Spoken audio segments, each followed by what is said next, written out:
CRISTINA. Hand me the axe!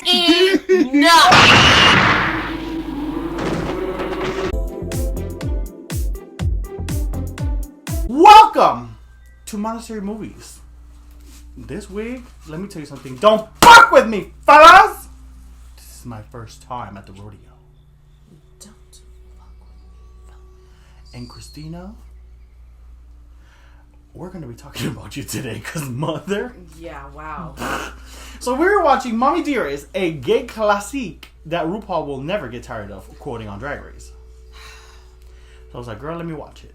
Girl! Joan! You were a lot, mama. This is why I can't trust y'all theater people. Mother. Because, girl, let me tell you. From going to adopting a child to trying to outcry her while you bully her. Listen, everything is a competition. Why are you making fun of me? Like, you could tell the lady had, you know, if the book portrayed reality, girl, you was fucked up, doll. Yeah. Because, let's go through some points we wrote throughout the movie. I will just say, just to begin, oh no, you know what? I'm going to save it for the right time. So let's start. Alright, so first we're going to start with, so Joan was a little OCD doll and she had the best skincare routine. Yo, her skincare routine was like next level. She even did like the bowl of ice with the witch hazel.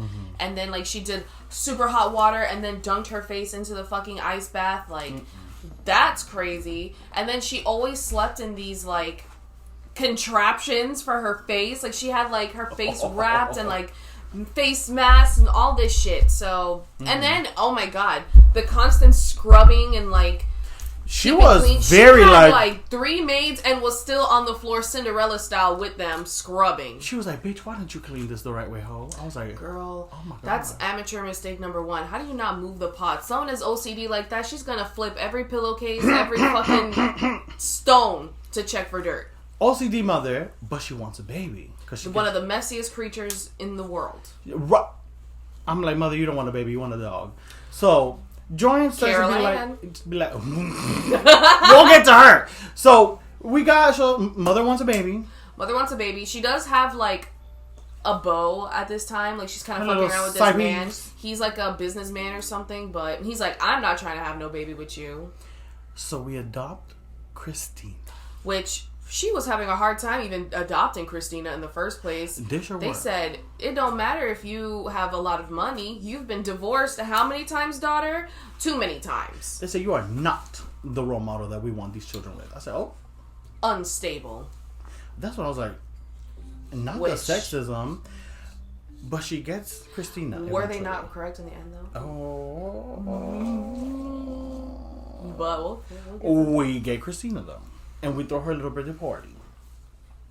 During that birthday party, let me tell you something. Extravagant birthday party. Like, I'm trying to cover something up, bitch. Like, why are you so happy? And why are you doing all of this? Also, the press became about Joan. It was the photo op. That's the thing, though. It was always about the photo op. And then they were always like, let's pretend you're opening your presents. And then we'll finally get to you actually opening your presents later. Like, girl. It was always about the paparazzi. Then we have the pool scene, where Joan is bullying this 5-year-old to do a swimming competition. First of all, it was, you're gonna practice diving until you get it right. Girl, she's not trying to be in a diving competition. She is just jumping in the pool having fun. Like, oh, let's race. And then she wants to race her. Bro, she wants to race her, and then you can see Joan struggling and trying her damn hardest to actually catch up and beat her. And it's like, why are you losing? Splash water in child's face.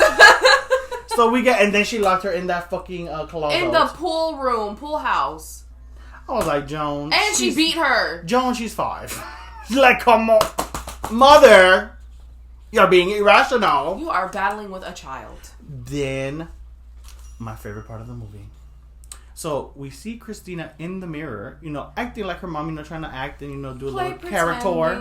Yeah. She's like, what are you doing, CRISTINA? And she's like, I'm just, Are you making And she's like, no, I just make pretend like you do. And I feel like that's what sent her over. Because she's like, this isn't a game to me. This isn't a joke to me. Roxy. Now, the pageant girl came out. And she was like, but she cuts her hair. She chops it. She said, I'd rather you go to school bald than looking like a tramp. First of all. And I'm 5. Like, I'm 5 years old. Mother. Bro, it was then like, because at this point, we also have to understand, Joan, I feel like was already struggling with her acting. She also like always over practices. So our favorite scene. Trying to copy her. You're outcrying a child. Why are you trying to mimic her? And like, is this how I express emotion like more authentically? Like, Joan points deducted for that one, girl. She said she was Team Joan in the beginning, but after that, Joan, please. Outcrying a child is top tier petty. After chopping off all her hair. Now she chopped down her hair. Then she has like this like emotional breakdown. I think because of some business stuff or something went wrong. So she chops down the tree. First, what happens is this: the man she was sleeping around with was like having relations, like business connections with somebody else. And then what happened is that he said, "You know what, Joan, honey, sweetie, doll, I am no longer interested in you no more." And she's like, "Please, baby, no." But she's like, "No, stop." He hit her with the line, "Don't act to me. Tell me how you really feel." And she's like, "But I want you to stay." But he's like, "No, I gotta go." And then they also passed her up on a role because she is too old. So she was just like, ageism in Hollywood. How dare you? But Not that's the thing. fair. I'm not gonna lie. You can't keep playing 20-something-year-old roles. Mother, you're 59. When you're 59. Secondly, if it's like that, then get on your Martha Stewart game. You live in this beautiful ass house. Talk about home living, how to maintain this. Like, that's why I see why she adopted CRISTINA in the first place. But then it's like, you're not doing any of the motherly things. You're sitting here to be like, I have this pet baby. CRISTINA was a prop. Now, CRISTINA was it's time to go back to Hollywood and do my thing. CRISTINA was this. A prop. She was this. A corn. So, then we have the multiply. She even got a son. Remember that boy? That boy no, because so they never background. talk about him. So we will be ignoring that child forever. Don't care.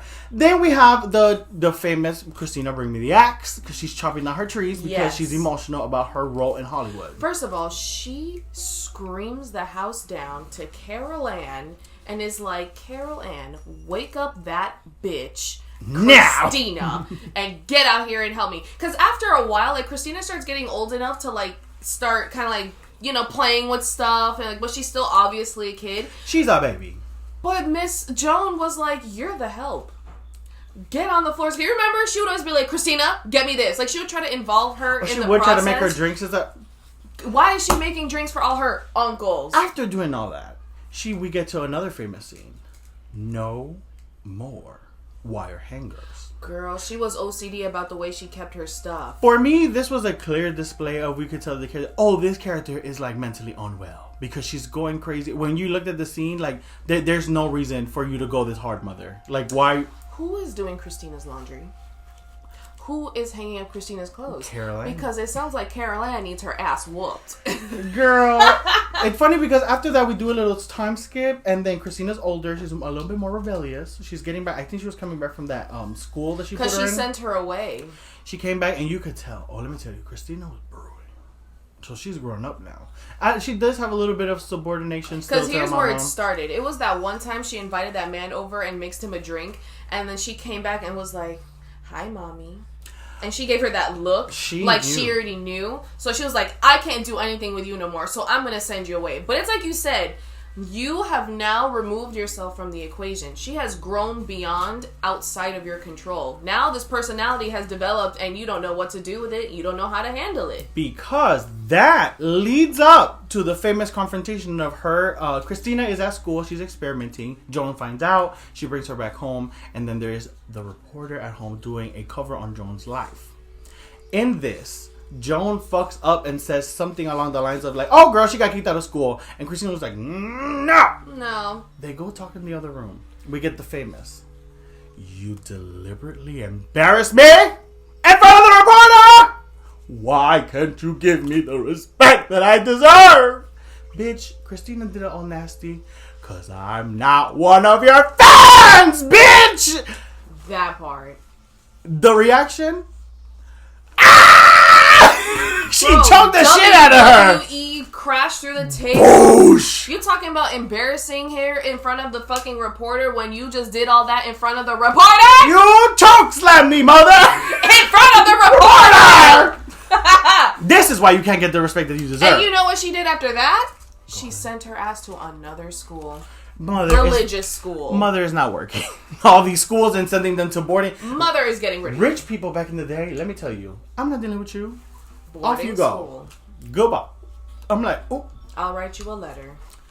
If I remember. Like, oh my gosh, she was so upset about, like, CRISTINA kissing everything. I feel like she was the controlling Because she was just star. suspended. Like, any little thing.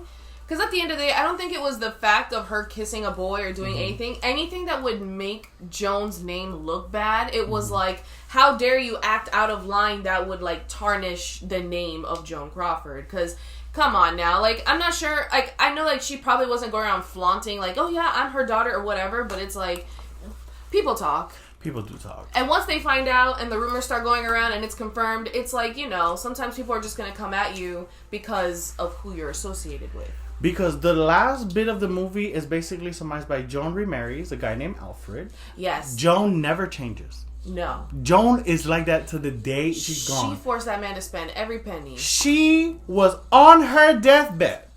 Couldn't go to the award show because she had won the award for whatever. CRISTINA accepted it. Never changed. The lady died. And in the will, she said, oh, you bitches ain't getting shit. Well, listen, CRISTINA got the last laugh because, girl... Because, bitch, now you are Mommie Dearest, a crazy, psychotic woman. God don't like ugly. God don't like ugly. Girl, if that was true, shame on you, shame the devil. But... I hope you are, wherever afterlife you're in, you are stuck on your hands and knees scrubbing that blue tile bathroom that you forced that child to scrub in the middle of the fucking night for no reason. Because let me tell you, the devil's right behind you like,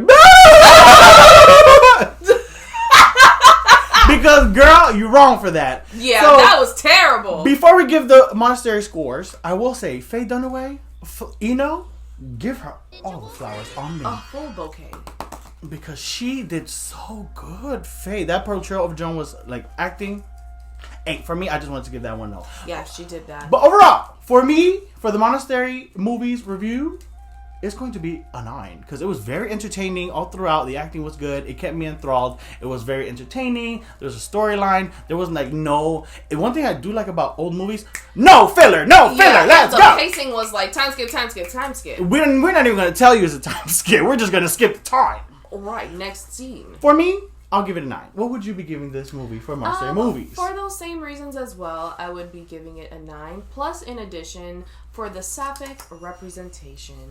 Because even though Joan was married and divorced to all these crusty men throughout her life, she had one successful, long-standing relationship. And that is with her and Carol Ann. Because, hello, that's the one lady that stuck around through it all. Through the child abuse, through the wire hangers, even though I see you, Carolyn, you were the one that put the fucking hangers there. I'm so sorry. It was you. It was you. You fucked up that day. So you mistook your hangers for her clothes. So what you're saying is, we know that the real relationship was Joan and Carol Ann. Correct. Because even when she had no money, she was there. She had style, she was flair, she was there. Sip on that. You need some more. Oh, it's overflowing. We were all like, ooh, like we're lesbians. Yeah.